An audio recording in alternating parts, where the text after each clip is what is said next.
I'm Thank sure everybody heard about, everyone's heard the name Taylor Lorenz, right? And she's famous for, I guess, doxing the libs of TikTok account on Twitter. And I guess and I don't know what motivated this, but she outed this woman's, and we didn't even know that she was a woman. We're just like enjoying libs of TikTok. Taylor outed, I guess, her name, her address. Crazy. It was so crazy. I don't know if she had to then like go into hiding. She's been getting death threats, like, and then Yeah. you also had kind of some defamatory stuff said about you from Taylor as well. And I assume this was all before the libs Oh of yeah. TikTok stuff. That's why I've my I guess the second thing you could know me as is just someone that knows a lot about Taylor Lorenz and her antics. And um for over I think it's been about 3 years since I started sort of dealing with Taylor. And you managed, what's her name? Charlie something? She was like the first big TikTok star, wasn't she? Yeah. So I had been working with brands and people on Instagram. I lived in San Diego. I went to San Diego State, dropped out, started a company. Then I worked at a nightclub. I was the VIP manager, and so I dealt Oh. with a lot of the high net worth people and the celebrities and whatnot. And I had run into a friend who was really big in tech, and he's like, "Why are you still down here in San Diego?" Or he's like, "You own influences.com." He's like, "You need to go to LA and go up there and meet all these people." So he gave me somebody's phone number. He's like, "Call this person." And then that person, Dan Fleischman, introduced me to a bunch of people, and Logan Paul and all these people. So I moved into essentially what was the dorm of where all these, it wasn't a dorm, it was an apartment complex, but the biggest internet stars in the world lived there at that time, which was at that time was like Vine and Instagram. So Oh I'm my God, remember immersed with these Vine? people. So Yeah. where do you advertise too if you're an advertiser? On TikTok, right? On Instagram. And these people were getting, I mean, Charlie D'Amelio at the time, I think she was getting like 50 million views on a video, or at least at some point she was. So Mhm. think about how many people watch the Super Bowl: 20 million, maybe 30 million. Holy fuck. Wow.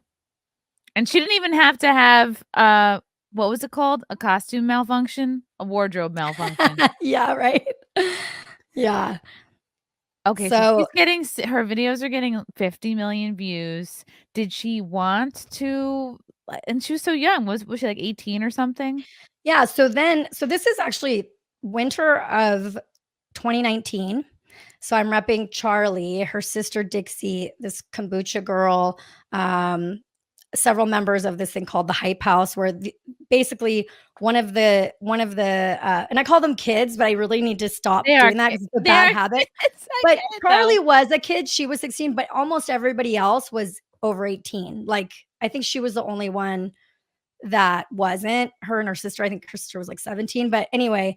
And then this girl Addison Rae, who Addison now hangs out with the Kardashians. She has a movie on Netflix. She has I've a three heard of. picture deal. So at this point, when Charlie's hot and everything's happening, um Taylor Lorenz reaches out, which was really weird because I knew Taylor from when she worked at the Atlantic, and she reached out to uh she actually didn't reach out to me. She reached out to Charlie's mom on a DM, which was odd because she had my email, she had my contact information, Yeah. and all of the influencers had like Charlie at influences.com on all their socials. So everybody knew that if you emailed them, probably I was going to get the email, right? Because it said my domain, influences.com. So she kind of, in my opinion, sneakily went around me, DMs the mom. They're from Connecticut as well. So, and Taylor's from Greenwich, Connecticut, allegedly. Mm. And so which is apparently a very rich town. Yeah.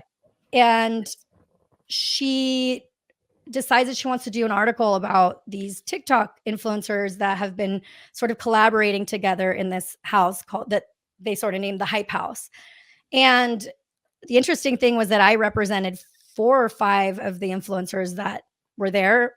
And when she came out to LA, the one kid that was in charge that I didn't manage essentially told my clients, from what I understand, don't tell Ari that we're doing this photo shoot with the New York Times. We don't want Oh Ari no. here. And then was really odd, but nobody like it seemed like everybody ghosted me for a week when that was going down. All my clients that I was doing deals for, working with the brands. And so they do this New York Times article, and no mention of me that I manage them, but mention of this other kid that he kind of plays it off like he's their manager, but he's not, right? I'm doing the actual deals with them and everything. There's things in writing that would show that. So the article comes out, and then we're flooded for about a week. We're flooded with emails from, Bunna Murray that produces, MTV stuff, the Real World. We're HBO Max, Dunkin' Donuts, L'Oreal, Maybelline, all these brands. It was like the world woke up to TikTok and to these new faces. And that was when I went in and met with Universal and all this stuff. So it was probably one of the most exciting times of my life. At the same time, I was about to go broke at that point because I had invested so much in the company. And these deals that you do with the influencers, it's like you get paid on a net 30, net 60, net 90. So you do the deal and you don't get paid for 60 to 90 days. So it wasn't that I wasn't doing, all the right things, but when you're bootstrapped, that's just how it is. So I was just working to survive, but I'm like, we're right there. I mean, we did it, and everybody was at a point to grow and succeed. And it was, to me, a really happy time. As soon as Taylor gets involved, writes that article, I just felt like something was off. And I had a publicist even tell me, hey, be careful of Taylor. Like, she's not your friend. About a week or two after the New York Times article comes out, something is starting to feel weird. And I get an email from most of my clients at that time saying they want to leave and they're going to go. And then they said that they are leaving. And then 2 days later, there's a press release. They're signed to UTA. Ah, damn it. So this is just round one. But listen, I'm sitting there like, hey, I still manage Charli D'Amelio. And there's a lot of YouTube or TikTokers that are like, we don't care. We want to go with you. So I sort of pick myself up and I go to this conference in Florida. I think it's called Playlist Live. And I bring people that I wanted to sign or that were signed to me. And we had an amazing time. I ran into Taylor Lorenz there, which was weird because she was so sketchy. Like, wow. It felt to me, and obviously, like, you can't, don't have video or whatever, but I'm a very sort of like empathetic person. And what it felt to me was like she was being so fake, and she wanted to meet my clients because I was there with some really big content creators. And at one point, I remember taking a photo of all of them and like being like almost going to ask somebody else to take a picture to put me in it with all of them. And she's like, oh, I gotta go. Like, she did not want to be in a photo with me. How squirrely. And like, somebody doesn't act that way if they don't feel like they've done something wrong. Well, I think she knew she was about to do something to me and I didn't know it, At this point, Taylor does this, somewhat positive article about everybody in the industry, anybody that had a house, it's a pretty positive article. And she sort of, sprinkles all the top influencers, all top houses. But as she's doing this, she's also getting all of these people's contact information and their addresses. Sneaky. So she does this article and she puts a little quote in there where I said something about marketing or whatnot about the house. But I wasn't a public figure. I was just trying to talk about the projects that I was working on, not as me as talent at all. So she gets all of these people's contact info, and that was in May. So in June and July, I think is when she started sort of snooping into my life. And I had heard people saying, hey, I got a call from Taylor. It didn't sound like she was doing a positive article about you. So then August comes around and Taylor hits me up and she's like, hey, I want to do, can we chat? And at the time, my friend Matt, who was just like a family friend, and he had reached out because he's like, hey, do you want to go on Fox Business? He's like, Trump's trying to shut down TikTok and they want to talk to a TikTok expert. He's like, it'd be kind of fun. He's like, I mostly focus on politicians and, a lot of smear stuff. And all of it is pretty stressful. So I thought it would be fun to do this TikTok story with you. And I said, sure, I'll go on Stuart Varney in the morning. This sounds kind of fun. So he sets me up and I'm like doing that. And then right around that time, Taylor's reaching out, and I hit up Matt, and I'm like, "Hey, does this seem normal to you?" And he's like, "My spidey senses are going off that Uh, something is very odd." Because he asked me to ask her what, like, what's the story about, and she wouldn't tell me. And he's like, "Well, that's weird, you know." that So he sucks. said, so finally, I well, I got a call from this talent agency, one of the agents there that was purporting to be my friend, and he calls me and he goes, "You should really talk to Taylor." Uh, you know, and he's trying to tell me she's not going to say anything bad about you. She likes you. She just wants to hear Mhm. your side of the story. So long story short, she writes a damning article about me, of lengthy, like if you print it out, I think it's 4 pages, in the New York Times, paper of record, about a subject that nobody knows anything about. So most of the time, you're just going to take in what you read about something that you don't know. Uh, And what year was this? Did this come out? August 2020. Okay, wow. So she claims in the article, and by the way, before she publishes, she said she sends us 50 questions, like back and forth. She's not getting what she wants. And my attorney says, "Hey," um, so I don't talk to her, but my attorney, my friend was like, "Why don't you let the attorney talk to her?" And uh, most people would just say no comment. But I was very, I had conviction that I didn't have anything to hide and that I wasn't guilty of anything. And so we offered her evidence, but she wouldn't take the evidence unless she could print it. And so I didn't want her to print my intellectual property like publicly, because then I would have no leverage against my competitors. And I was in NDAs with huge brands. So if she's asking me, "Did you pay these people on time?" and XYZ brand didn't pay on time, but I paid as soon as they paid, I can't show that. I can't show her Right. the receipts without myself then being in a lawsuit with a huge, huge That makes company. You get what I sense. mean? She Yeah. put me sort of, she backed me against a wall. And so the article said, among many things that were incorrect and completely false, that I leaked nude images of a client for revenge. I was filming the influencers without permission, that I raised their rent, that I hiked up their rent, that I didn't pay them, that I was withholding money, uh, that I was claiming to manage them when I didn't manage them. And the worst thing that really pissed me off the most was that she made it seem like I didn't know Gary Vee. She's like, "This Oh, person wow. says that Ari was, Ari claims that that Gary Vee mentored her." And the very next sentence, "We called Gary Vee and he said he has no affiliation with influences," which I guess technically is true, but and they never The asked us. Like, company that like, yeah, that's the company is different than you as a person. yeah. So then it was pretty devastating. My advisor, the one I told you, the executive who's big time in Hollywood, he calls me the day the article drops, and he's like, Ugh. "Welcome to the fucking big leagues, Ari." And Oh, I'm like, "What are no. you Did you talking frame about?" it? Did you frame it and put it in the I'm like, "Did bathroom or you read something? it?" Oh, I was Mhm. I was a mess at that time. But he just, he told me, "Nobody writes a 4 page article about someone like you in the New York Times unless you really mess with their pocketbooks." And he goes, "I know you. I know you didn't do any of this stuff. So you got to fight back if you got it in you to do it." So I Wow. spent What was almost the worst thing she said, of all the things in the I article? think I think the fact that, well, it just the gist of it was that I was taking advantage of kids.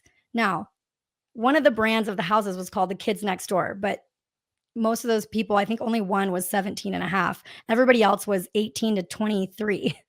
So it made it seem like I was really like manipulating young, like teenagers, Uh, and that I leaked their nude photos for revenge. I think that might have been the most sort of wow. the other thing too was that, they said that I call or they said I got in an argument with them, and that they called and that the cops were called to the house twice. But we told Taylor I called the cops to the house twice because the influencers were, they spray painted "fuck Ari, Ari's a bitch" all over the walls. Oh my Uh, god. Wow. so And you're like, you probably had, like, a deposit down or something, right? It's like, yeah, you have to pay for to have that fixed. Man, that's horrible. Yeah, I was just trying to keep the uh, I was trying to keep the house brand together, even though there were some outliers that were troublemakers. But I think maybe what happened is once Taylor, think about it, you're 18, 19 years old. A New York Times reporter calls you and goes, "Do you know about the allegations about Ari and like all these things she's doing?" And blah, blah, You blah. just believe them. Yeah, you're just like, "Oh, And oh, your one authority." kid who Yeah. was, yeah, one kid who was 16, he said that she was doing the same thing to him, and when he said that he didn't wanna give her any information, he goes, "I like Ari, she's my manager." The next day, she texted him, she was really disappointed in him, a 16-year-old. That's manipulative. Wow. Don't take Yeah. that tone with me. Why so somebody just took a nude photo at the house? Because right, they're like 17, 18, 19, 20 years old. No, no, that's not what happened. So, another manager reached out to me and said, "Hey, Ari, your brand, your influences.com is being posted in a, um, a Telegram forum with like, I don't know how many thousands of people in it.